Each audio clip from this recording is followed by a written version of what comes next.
ng'ennaku z'omwezi mukaaga omwezi oguwedde Katikkiro wa Buganda Oweekitiibwa Charles Peter Mayiga yategeeza Obuganda nga Kabaka bwe yali asitudde okwolekera eggwanga li Germany okwongera okufuna obujjanjabi ku bulwadde bwa allergy obuludde ebbanga nga bumutawaanya. Kyokka nga tannayolekera bunaayira, Kabaka yali aludde ebbanga talabika ku mikolo gya Buganda omwali n'ekivvulu ekimalako omwaka ekimanyiddwa ng'enkuuka ekyaleetera Abaganda bangi okutandika okwemulugunya.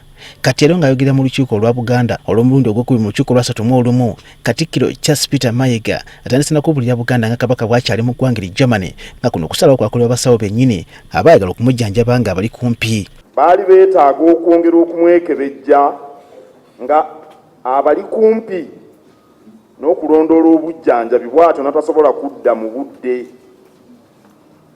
Ssaabasajja ajja kudda ng'abasawo naye yennyini nga bamatidde nti essakwatuuse mu bujjanjabi lisaanidde akomewo. Katikkiro agambye nti n'okwewala egimu ku mikolo gya Buganda gamba ng'enkuuka emisinde egikulembera amazaalibwa ng'amazaalibwa ko n'emirala mingi kwali kusalawo kw'abasawo abamulagira okugira ng'abeerako yekka. Abasawo tebaagala abeere mu mikolo.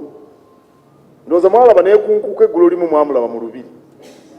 Baagala amala okutereera bulungi naye nga lwali.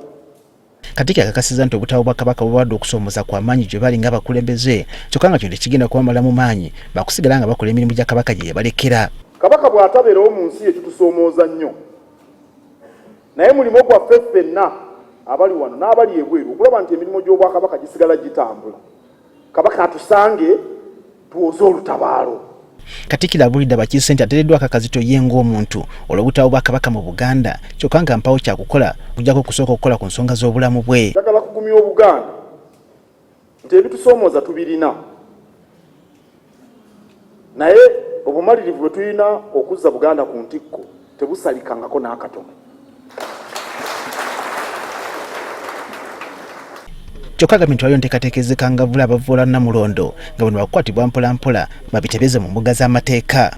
Mwalaba omuvubuka oyo yali avvoola Ssaabasajja Kabaka ne tumunyweza. N'abalala beegendereze tujja kubanyweza.